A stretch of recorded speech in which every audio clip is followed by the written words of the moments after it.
el pozo y el péndulo. Sentía náuseas de muerte después de tan larga agonía, y, cuando por fin me desataron y me permitieron sentarme, comprendí que mis sentidos me abandonaban. La sentencia, la atroz sentencia de muerte, fue el último sonido reconocible que registraron mis oídos. Después, el murmullo de las voces de los inquisidores pareció fundirse en un soñoliento zumbido indeterminado, que trajo a mi mente la idea de revolución, tal vez porque imaginativamente lo confundía con el ronroneo de una rueda de molino. Esto duró muy poco, pues de pronto cesé de oír, pero al mismo tiempo pude ver, aunque con qué terrible exageración. Vi los labios de los jueces togados de negro, me parecieron blancos, más blancos que la hoja sobre la cual trazo estas palabras, y finos hasta lo grotesco, finos por la intensidad de su expresión de firmeza, de inmutable resolución, de absoluto desprecio hacia la tortura humana. Vi que los decretos de lo que para mí era el destino brotaban todavía de aquellos labios. Los vi torcerse mientras pronunciaban una frase letal, los vi formar las sílabas de mi nombre, y me estremecí, porque ningún sonido llegaba hasta mí. Y en aquellos momentos de horror delirante vi también oscilar imperceptible y suavemente las negras colgaduras que ocultaban los muros de la estancia. Entonces mi visión recayó en las 7 altas bujías de la mesa. Al principio me parecieron símbolos de caridad, como blancos y esbeltos ángeles que me salvarían. Pero entonces, bruscamente, una espantosa náusea invadió mi espíritu y sentí que todas mis fibras se estremecían como si hubiera tocado los hilos de una batería galvánica, mientras las formas angélicas se convertían en nuevos espectros de cabezas llameantes, y comprendí que ninguna ayuda me vendría de ellos. Como una profunda nota musical penetró en mi fantasía la noción de que la tumba debía ser el lugar del más dulce descanso. El pensamiento vino poco a poco y sigiloso, de modo que pasó un tiempo antes de poder apreciarlo plenamente, pero, en el momento en que mi espíritu llegaba por fin a abrigarlo, las figuras de los jueces se desvanecieron como por arte de magia, las altas bujías se hundieron en la nada, mientras sus llamas desaparecían, y me envolvió la más negra de las tinieblas. Todas mis sensaciones fueron tragadas por el torbellino de una caída en profundidad, como la del alma en el Hades. Y luego el universo no fue más que silencio, calma y noche. Me había desmayado, pero no puedo afirmar que hubiera perdido completamente la conciencia. No trataré de definir lo que me quedaba de ella, y menos describirla, pero no la había perdido por completo.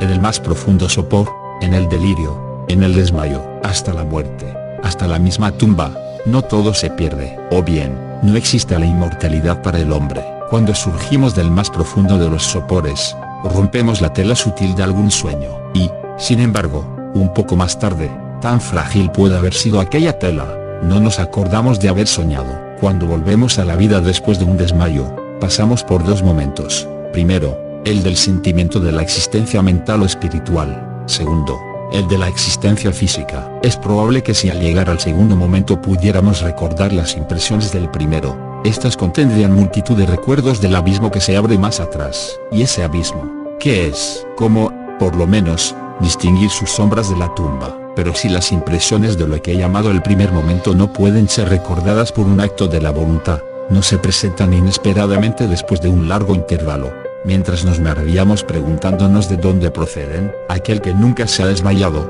no descubrirá extraños palacios y caras fantásticamente familiares en las brasas del carbón, no contemplará, flotando en el aire, las melancólicas visiones que la mayoría no es capaz de ver, no meditará mientras respira el perfume de una nueva flor, no sentirá exaltarse su mente ante el sentido de una cadencia musical que jamás había llamado antes su atención. Entre frecuentes y reflexivos esfuerzos para recordar, entre acendradas luchas para apresar algún vestigio de ese estado de aparente aniquilación en el cual se había hundido mi alma, ha habido momentos en que he vislumbrado el triunfo, brevísimos periodos en que pude evocar recuerdos que, a la luz de mi lucidez posterior, solo podían referirse a aquel momento de aparente inconsciencia. Esas sombras de recuerdo me muestran, borrosamente, altas siluetas que me alzaron y me llevaron en silencio, descendiendo, siempre descendiendo, hasta que un horrible mareo me oprimió a la sola idea de lo interminable de ese descenso. También evocan el vago horror que sentía mi corazón,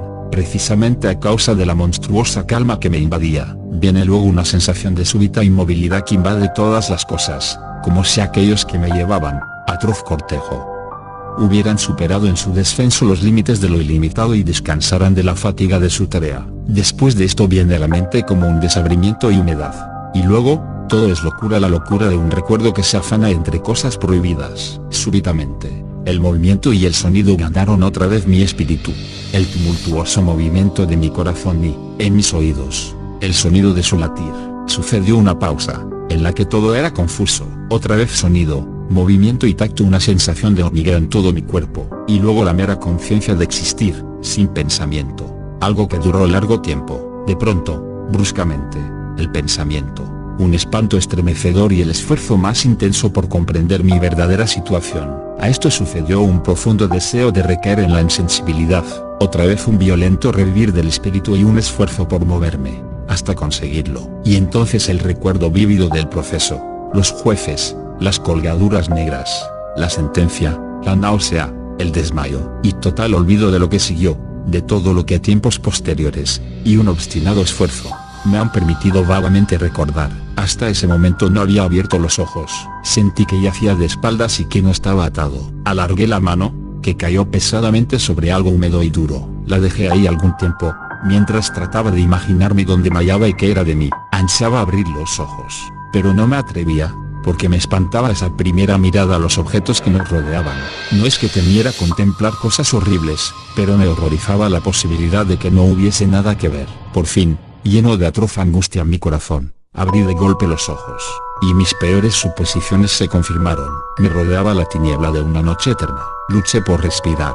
Lo intenso de aquella oscuridad parecía oprimirme y sofocarme. La atmósfera era de una intolerable pesadez. Me quedé inmóvil, esforzándome por razonar. Evoqué el proceso de la Inquisición, buscando deducir mi verdadera situación a partir de ese punto. La sentencia había sido pronunciada. Tenía la impresión de que desde entonces había transcurrido largo tiempo, pero ni siquiera por un momento me consideré verdaderamente muerto. Semejante suposición, no obstante lo que leemos en los relatos ficticios, es por completo incompatible con la verdadera existencia. Pero, ¿dónde y en qué situación me encontraba? Sabía que, por lo regular, los condenados morían en un auto de fe, y uno de estos acababa de realizarse la misma noche de mi proceso. Me habrían devuelto a mi calabozo a la espera del próximo sacrificio, que no se cumpliría hasta varios meses más tarde. Al punto vi que era imposible. En aquel momento había una demanda inmediata de víctimas, y, además, mi calabozo, como todas las celdas de los condenados en Toledo, tenía piso de piedra y la luz no había sido completamente suprimida. Una horrible idea hizo que la sangre se agolpara a torrentes en mi corazón, y por un breve instante recaí en la insensibilidad. Cuando me repuse, temblando convulsivamente, me levanté y tendí desatinadamente los brazos en todas direcciones. No sentí nada, pero no me atreví a dar un solo paso, por temor de que me lo impidieran las paredes de una tumba. Brotaba el sudor por todos mis poros y tenía la frente empapada de gotas heladas. Pero la agonía de la incertidumbre terminó por volverse intolerable, y cautelosamente me volví adelante, con los brazos tendidos, desorbitados los ojos en el deseo de captar el más débil rayo de luz. Anduve así unos cuantos pasos, pero todo seguía siendo tiniebla y vacío. Respiré con mayor libertad, por lo menos parecía evidente que mi destino no era el más espantoso de todos. Pero entonces, mientras seguía avanzando cautelosamente, resonaron en mi recuerdo los mil vagos rumores de las cosas horribles que ocurrían en Toledo. Cosas extrañas se contaban sobre los calabozos, cosas que yo había tomado por invenciones, pero que no por eso eran menos extrañas y demasiado horrorosas para ser repetidas, salvo en voz baja. Me dejarían morir de hambre en este subterráneo mundo de tiniebla, o quizá me aguardaba un destino todavía peor. Demasiado conocía yo el carácter de mis jueces para dudar de que el resultado sería la muerte, y una muerte mucho más amarga que la habitual. Todo lo que me preocupaba y me enloquecía era el modo y la hora de esa muerte. Mis manos extendidas tocaron, por fin, un obstáculo sólido. Era un muro, probablemente de piedra, sumamente liso, viscoso y frío. Me puse a seguirlo, avanzando con toda la desconfianza que antiguos relatos me habían inspirado, pero esto no me daba oportunidad de asegurarme de las dimensiones del calabozo. Ya que daría toda la vuelta y retornaría al lugar de partida sin advertirlo. Hasta tal punto era uniforme y lisa la pared. Busqué, pues, el cuchillo que llevaba conmigo cuando me condujeron a las cámaras inquisitoriales. Había desaparecido, y en lugar de mis ropas tenía puesto un sayo de burda estameña.